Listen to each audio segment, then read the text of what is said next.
Alrighty guys, welcome back to Star Wars Review. Today I'm reviewing Star Wars War of the Bounty Hunters Issue 1, Part 1, Most Wanted, which was written by Charles Soule with art by Luke Ross and was released on June 2nd, 2021.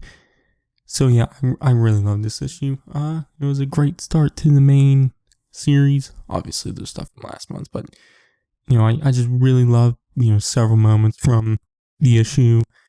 Had a good pacing, nice connections to other Star Wars story, either from last month's issues, which is to be expected, but from other stories outside the crossover series. And the art was pretty great. Also, I really like the coloring. Definitely on Nar Shaddaa. It really showcased the more colorful, vibrant feel. And shown in last month's issues, but which I liked. But yeah. Anyways, I'm just gonna jump into the spoiler stuff now. So if you don't want to be spoiled, click away. But anyways, at the end, the big reveal is that Qi'ra from Solo Star Wars story will be a part of this series, and still around after the events of Empire Strikes Back. And she's there with Crimson Dawn also returning. So yeah, and seemingly will be the main story point for this crossover, which excites me a lot more for the series. Adds a more unknown factor to it, because we already knew Boba Fett and Jabba are going to recover Solo and bring him back to Jabba's palace. So it adds a bit more to it with Qi'ra and Crimson Dawn's fates might be. So yeah, I really like that element. But also this is still very much a Boba Fett story. And I really liked how they portrayed him so far in these two issues. Because at least like in comics in the past few years, definitely in the Bounty Hunter series, he's kind of a straight up bad guy, which I, like him how he is in this. Obviously still not a good guy, but not a just straight up bad guy. That's how he's kind of portrayed in The Mandalorian also.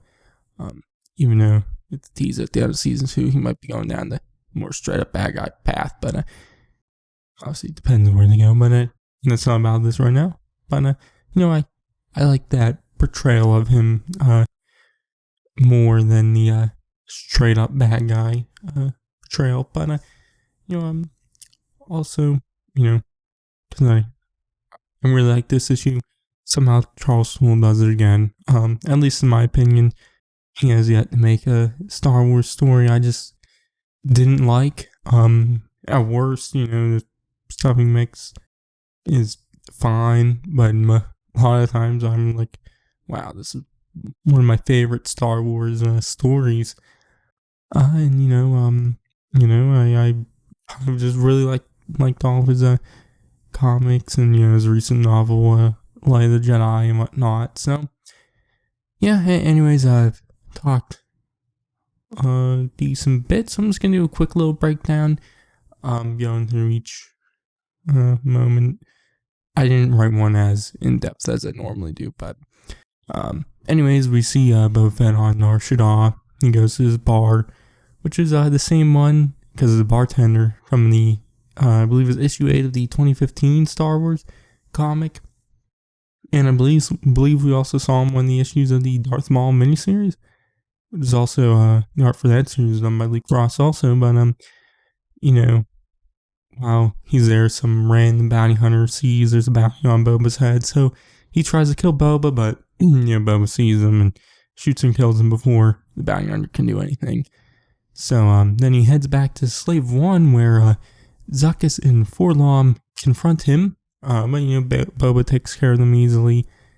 One moment was he kicks Zuckuss off the ledge, which I like because what Zuckuss told Boba, kind of foreshadowing Boba's fate, which is he said that because Zuckuss can see in the future and whatnot, but I guess I forget the exact details of it, but he says to Boba that he'll be drowning in a sea of red, which I would assume that's a mention of Boba going down the Sarlacc pit, which I quite liked.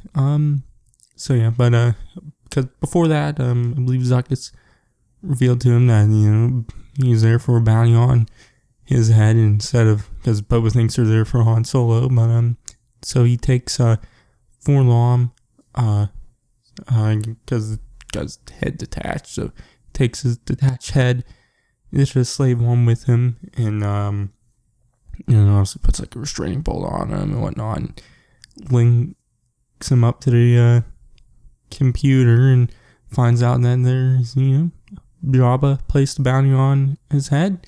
So he heads to Jabba's palace, but when he gets there, Jabba isn't there, but Bib Fortuna is, and Bib Fortuna tells him that Jabba placed a bounty on his head because he got an invitation from someone in possession of Han Solo, assuming that Boba sold Han to them, but obviously Boba says Han was stolen from him, so yeah, but we also just seen with Jabba on a ship traveling to that event he got an invitation from. He's talking to some of the other Hutts, including one named Poku, who we saw in the recent issue of the Darth Vader issue, and also Marlowe from the Clone Wars series is there, and I guess he's nearing 1,000 years old and has like dementia or something because he's like sleeping, gets woken up, and mentions like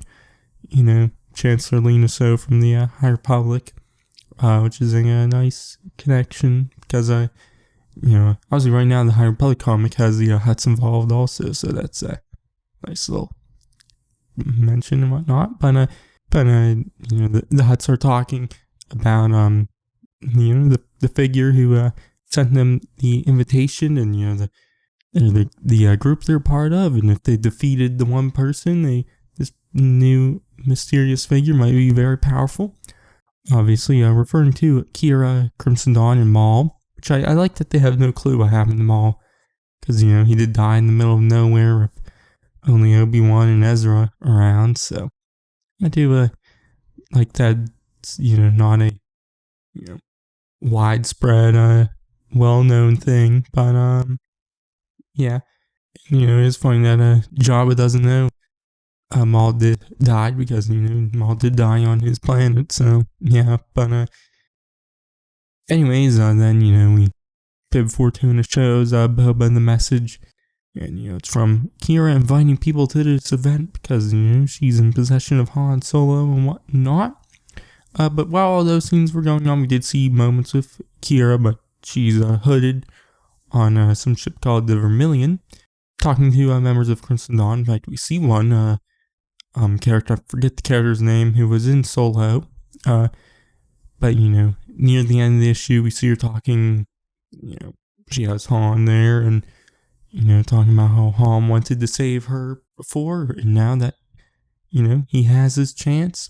I don't know what that's alluding to, but obviously they'll come up later. But then at the end she reveals herself, and one of the Crimson Dawn members refers to her as Lady Qi'ra, and that's where the issue ends.